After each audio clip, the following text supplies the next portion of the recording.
নির্বাচন নিয়ে যারা শঙ্কা প্রকাশ করেছে তারা গণতন্ত্রের পক্ষের শক্তি নয়, বলছেন সালাহুদ্দিন আহমদ।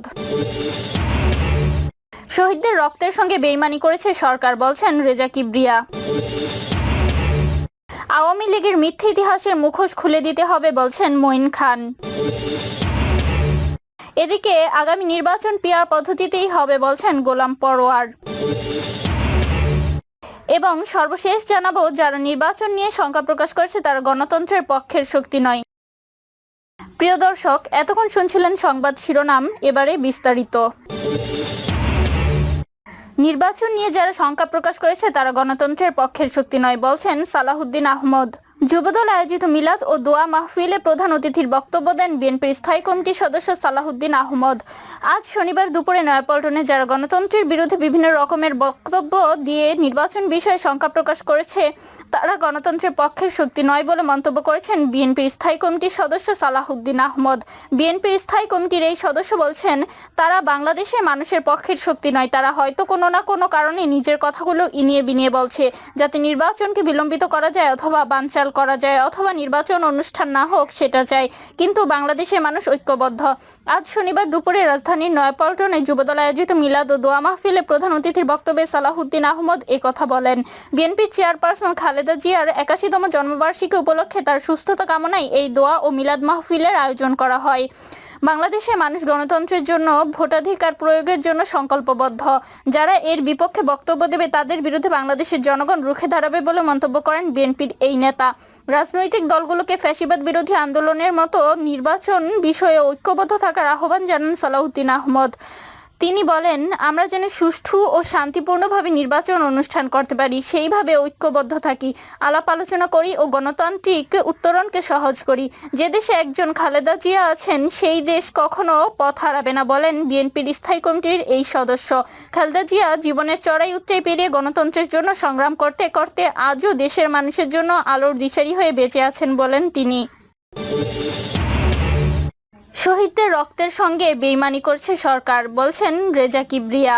ডক্টর রেজা কিবরিয়া বলেন, জুলাই আগস্টের শহীদদের রক্তের সঙ্গে বেইমানি করেছে এই সরকার। এনজিও ওয়ালারা দেশ চালাবেন এমন কোনো রেকর্ড নেই।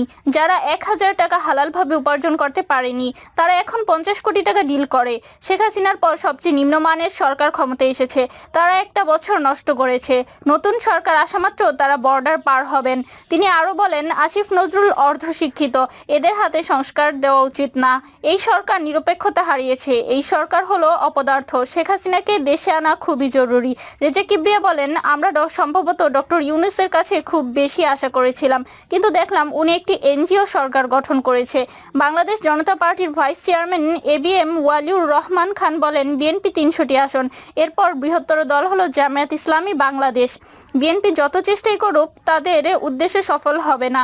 সব রাজনৈতিক দলের সঙ্গে কথা বলে নির্বাচনের মাঠ তৈরি করার দাবি জানান তিনি। জাতীয় সংস্কার জোটের আহ্বায়ক মেজর অব আমিন আহমেদ আফসারি বলেন, জুলাই আন্দোলনে আশা আকাঙ্ক্ষা সবই ব্যর্থ। শুধু তাই নয়, শহীদের সংখ্যা প্রকাশ করতেও সরকার ব্যর্থ। তিনি আরও বলেন, সংস্কারবিহীন নির্বাচন, স্বৈরতন্ত্রের পুনর্বাসন সংস্কার না করে নির্বাচন দিলে শহীদদের রক্তের সঙ্গে বেইমানি করা হবে। বাংলাদেশ নিজাম ইসলামী পার্টির নির্বাহী সভাপতি মাওলানা এ.কে আশরাফুল হক বলেন, জুলাই অভ্যুত্থান যে লক্ষ্য উদ্দেশ্য নিয়ে হয়েছিল, ৩৬ জুলাই যারা মূল ভূমিকায় ছিলেন তাদের সব জায়গা থেকে বাদ দেওয়া হয়েছে। তিনি আরও বলেন, নির্বাচন প্রক্রিয়াকে সুষ্ঠু করার জন্য যা যা করা প্রয়োজন অবশ্যই বর্তমান সরকার তাই করবে। আওয়ামী লীগের মিথ্যে ইতিহাসের মুখোশ খুলে দিতে হবে, বলছেন মঈন খান। আওয়ামী লীগের মিথ্যে ইতিহাসের মুখোশ খুলে দেওয়ার আহ্বান জানিয়েছেন বিএনপির স্থায়ী কমিটির সদস্য ডক্টর আব্দুল মঈন খান। তিনি বলেন, মিথ্যে ইতিহাস যেটা 1/11 আওয়ামী লীগ সৃষ্টি করেছিল সেই মিথ্যে ইতিহাসের মুখোশ উন্মোচন করে দিতে হবে।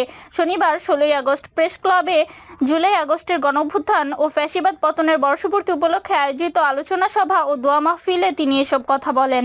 বিএনপি নেতা বলেন, পরবর্তীতে ভোটার লিস্ট করা হয়েছিল, এটা সত্য, কিন্তু সেই ভোট ছিল পুরো নিয়ন্ত্রিত। ২০০৮ সালে নির্বাচনের আগেই ৩০০ আসন কে কোথায় নির্বাচিত হবে সেটার পূর্ব নকশা আগে থেকেই কিন্তু করা হয়েছিল, আর সেভাবেই বাংলাদেশে 1/11 সৃষ্টি করা হয়েছিল। ডক্টর মঈন খান বলেন, এই 1/11 সৃষ্টি করে পরিকল্পিতভাবে বাংলাদেশে একটি সরকার প্রতিষ্ঠিত করা হয়েছিল, যার ফলশ্রুতিতে পরবর্তী 15 বছর তারা বাংলাদেশকে ধ্বংস করেছে। এই বাংলাদেশকে তারা সব দিক থেকে ধ্বংস করে দিয়েছে। 2008 সালে নির্বাচন পরিকল্পিত ছিল, সেই নির্বাচন সুষ্ঠু হয়নি উল্লেখ করে আব্দুল মঈন খান বলেন, আওয়ামী লীগ সব দিক থেকেই দেশকে ধ্বংস করেছে, শিক্ষা ব্যবস্থাকেও পরিকল্পিতভাবে ধ্বংস করেছে। শেখ হাসিনার আমলে বিএনপি নেতাকর্মীদের নামে ঢালাওভাবে মামলা করা হয়েছে। বিএনপির প্রায় 50 লাখ নেতাকর্মীদের বিরুদ্ধে মামলা করা হয়েছে। এ সময় দেশের মানুষ কখনো আধিপত্যবাদ মেনে নেয়নি বলেও মন্তব্য করেন তিনি। নির্বাচন প্রসঙ্গে বিএনপির এই নেতা বলেন, অন্তর্বর্তী সরকার আগামী ফেব্রুয়ারি মাস নির্বাচনের কথা বলেছে। নির্বাচন কমিশন শিডিউল ঘোষণা করে ভোটের তারিখ দেবে বলে আমরা আশা করি। আগামী নির্বাচন পিআর পদ্ধতিতেই হবে বলেছেন গোলাম পরোয়ার। কোনো দল চায় আর না চায় আগামী সংসদ নির্বাচন পিআর পদ্ধতিতে হবে বলে জানিয়েছেন বাংলাদেশ জামায়াতে ইসলামীর সেক্রেটারি জেনারেল অধ্যাপক মিয়া গোলাম পরোয়ার। বলেছেন, দেশের জনগণ পিআর পদ্ধতি গ্রহণ করবে। জামায়াত সেক্রেটারি বলেন, পিআর পদ্ধতি জামায়াত ইসলামী নতুন করে চাচ্ছে এমনটা না। আমাদের সাবেক আমির অধ্যাপক গোলাম আজম নির্বাচন অবাধ ও সুষ্ঠু করতে দুটি পদ্ধতির কথা বলে গেছেন। এর মধ্যে একটি তত্ত্বাবধায়ক সরকার, অন্যটি পিআর পদ্ধতির নির্বাচন। বিগত নির্বাচন নিরপেক্ষ করতে তত্ত্বাবধায়ক সরকার যেমন প্রতিষ্ঠিত হয়েছে, তেমনি সব দলের অংশগ্রহণমূলক নির্বাচন অনুষ্ঠানের লক্ষ্যে পিআর পদ্ধতিও প্রতিষ্ঠিত হবে। আগামী সংসদ নির্বাচন পিআর পদ্ধতিতে অনুষ্ঠিত হবে ইনশাআল্লাহ। গোলাম পরোয়ার বলেন, নির্বাচন অবাধ ও সুষ্ঠু করতে পৃথিবীতে যতগুলো পদ্ধতি চালু আছে তার মধ্যে পিআর পদ্ধতি সবচেয়ে গ্রহণযোগ্য ও নিরপেক্ষ।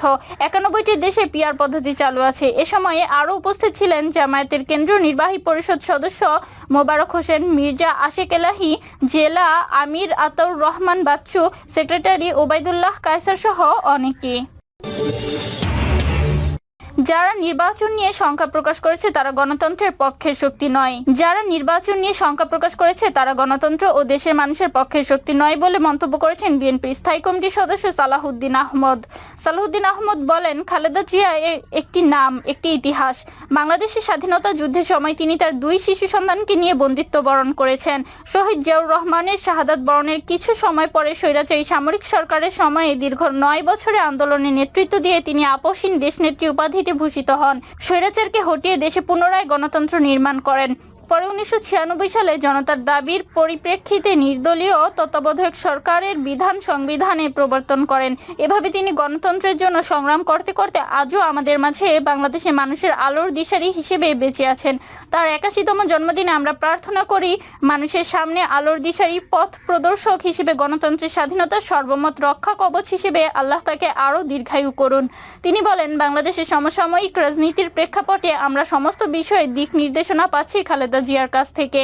তিনি নির্দেশনা দিয়েছিলেন, আলাপ আলোচনার মধ্য দিয়ে ঐকমত্যের ভিত্তিতে গণতান্ত্রিক উত্তরণের পথকে সহজতর করতে হবে। তার নির্দেশনা মোতাবেক আমরা সরকারের সঙ্গে আলোচনা করছি অনেকবার। সমস্ত গণতান্ত্রিক শক্তির সঙ্গে আমরা আলোচনারত। জাতীয় ঐকমত্য প্রতিষ্ঠার মধ্য দিয়ে একটি সুষ্ঠু, সুন্দর, শান্তিপূর্ণ নির্বাচন অনুষ্ঠানের জন্য অপেক্ষমান। সারা জাতি অপেক্ষমান। বিএনপির এই নেতা বলেন, আমরা সেই গণতন্ত্রের জন্য অপেক্ষমান যার জন্য আমাদের সন্তানরা শহীদ হয়েছেন, রক্ত দিয়েছেন, পঙ্গুত্ব, অন্ধত্ব বরণ করেছেন। আমরা অবিরাম 16 থেকে 17 বছর গণতান্ত্রিক সংগ্রাম করেছি। যদি আমরা অত্যন্ত শক্তিশালী একটি গণতান্ত্রিক রাষ্ট্র নির্মাণ করতে চাই সাম্যের ভিত্তিতে, তাহলে আমাদের জাতীয় ঐক্য বজায় রাখতে হবে। যে জাতীয় ঐক্য প্রতিষ্ঠিত হয়েছে সেই ঐক্যকে শক্তিতে পরিণত করতে হবে। এই ছিল এখনকার সর্বশেষ আপডেট সংবাদ। পরবর্তী আপডেট সংবাদ পেতে চ্যানেলটি সাবস্ক্রাইব করে বেল আইকন ক্লিক করে আমাদের সাথেই থাকুন।